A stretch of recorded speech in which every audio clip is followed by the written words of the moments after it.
Chuck Ohlone. I'm a reenactor. And for 36 years in the classroom, I used living history to try to hook my students into the subject. I would dress the part for the different time periods, wearing the appropriate garb or armor, and I would play the music for the different time periods in the background, the different cultures, and try to immerse my students in the subject that way, making a kid-friendly museum, as far as bringing in objects and realia for the kids to touch, be able to handle. And this was a successful program that hooked kids into the subject. Well, I'm not in the classroom anymore. I still have a house full of garb, though.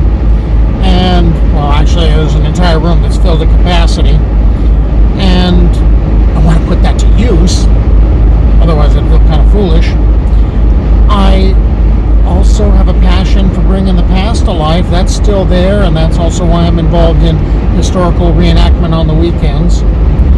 And I want to preserve landmarks because landmarks go away. I was discovering that working on things this morning.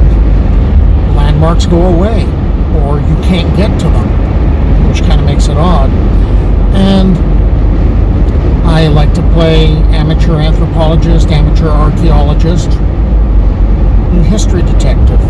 So what I've done is I've kind of been repurposing myself and creating a very pretentious sounding mission Odyssey, where what I will do is I will travel to the different sites of Alta California and show up in garb and tell the tales of the missions, the asistencias, those are the spin-off missions intended to grow up to be missions. The estancias, those are ranchos that were designed to support the missions and grow food. The presidios, those are the fortifications to protect Spanish interests and later Mexican interests. And this also allows me to bring in some of the American sites and some of the Native American sites. So what I'm doing today is I am driving from Mission Santa Clara to Mission San Jose, which is kind of confusing because the city of San Jose, which started off as the Pueblo of San Jose, is right next door to Mission Santa Clara. The Mission San Jose is in Alameda County, in the city of Fremont. So I was getting a little bit of an education as to where everything is. So I'm on my way there, and I hope to tell the tale of Mission San Jose, and I hope you stick with me. 6 hours earlier, I left my home in Pomona. Now, 383 miles later, here I am at Mission San Jose, my first stop.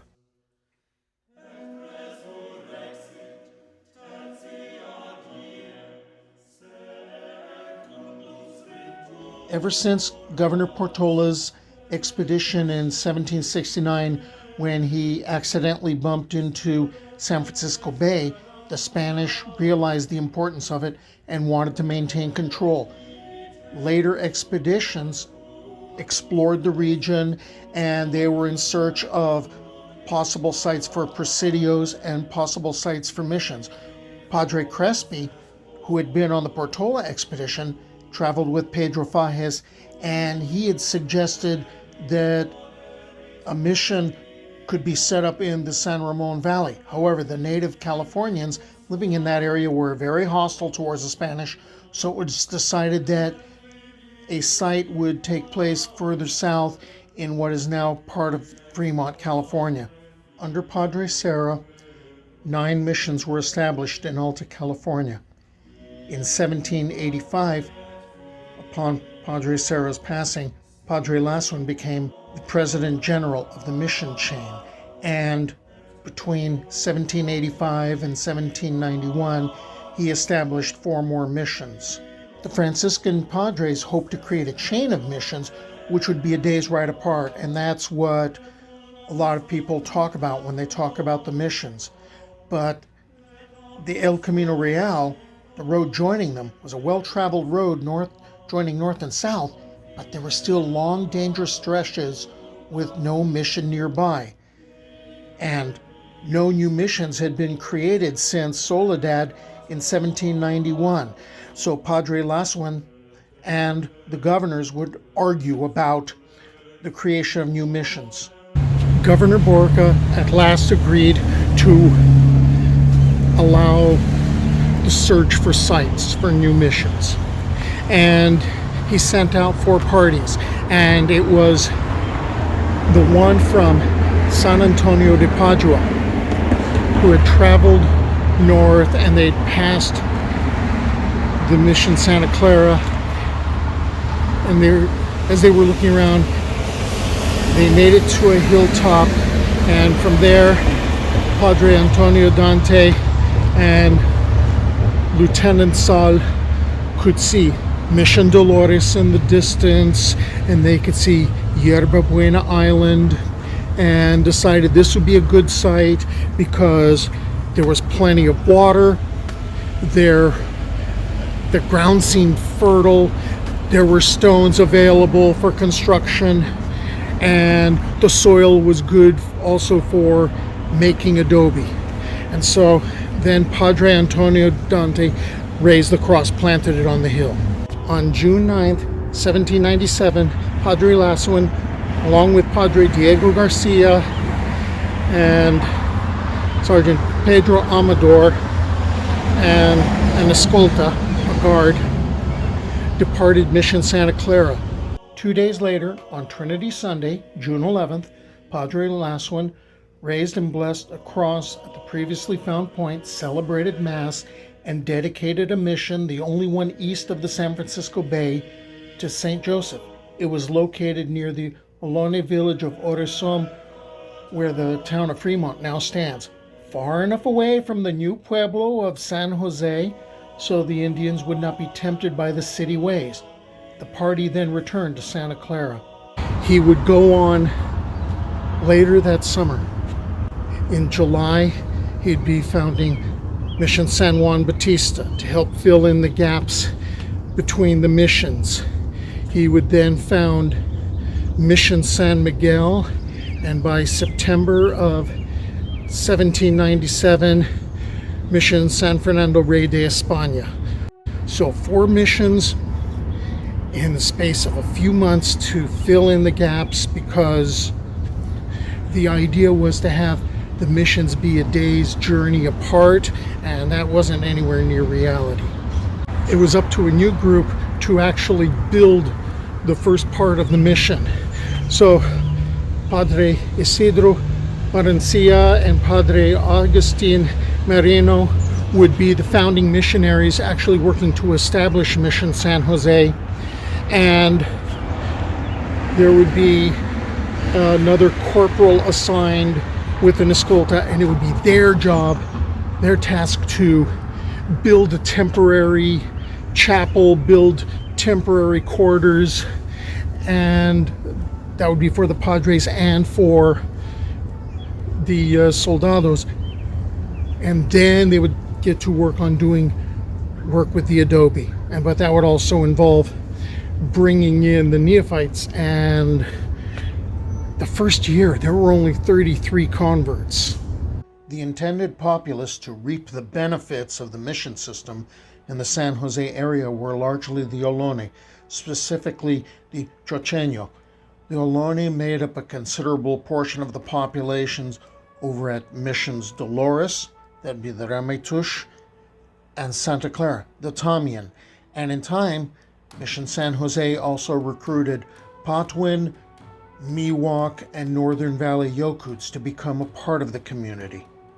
The Ohlone and the other groups that ended up joining Mission San Jose were reluctant to change their way of life. Their culture had adapted to their environment. Hey, that's what every culture does. For instance, since they were hunters and gatherers, they learned to burn the grasslands in the fall in order to produce a greater harvest of seeds. And they were living off of seeds and berries and roots, and they were living off of seafood, and they were living off of small game and harvesting acorns and leaching the toxins out of them and creating a type of flour to be used in making a type of porridge, making bread. So they had a very efficient way of life. Hey, that's what cultures do. They adapt to the environment. Well, there's going to be an additional reason why the Ohlone are not going to be terribly thrilled with the idea of changing their lifestyle. Some of the Ohlone have already had experience with the Spanish. There were neophytes that were at Mission Dolores, and there were neophytes that were over at Mission Santa Clara. And some of these neophytes ran away, and it would be up to the soldados de cuerda, the leather jacket soldiers, to go hunt down the fugitive neophytes and bring them back. Well, some of those neophytes ended up going to the east side of the bay where Mission San José was built, and they were telling stories of exactly what the Spanish were like and saying, please don't get involved with them, they are not nice people. And so the soldados would of course be bringing the neophytes back, but they were also known to capture those that were not converts and bring them back to be re-educated. Now the neophytes are going to have to learn a new way of life at Mission San José, just like at all the other missions. They are going to have to give up hunting and gathering, and they are going to learn from the Spanish the benefits of much more labor-intensive work like agriculture and raising livestock. And that means they are also going to have to change their diet, and they're going to be eating the staple foods that the Spanish wanted grown, such as wheat, rather than what they would traditionally eat. And they would also have to produce food in excess, which is a radical shift from the way the hunter-gatherers lived. As usual, I talk too much. I'll have to come back to Mission San José. I hope you stick with me.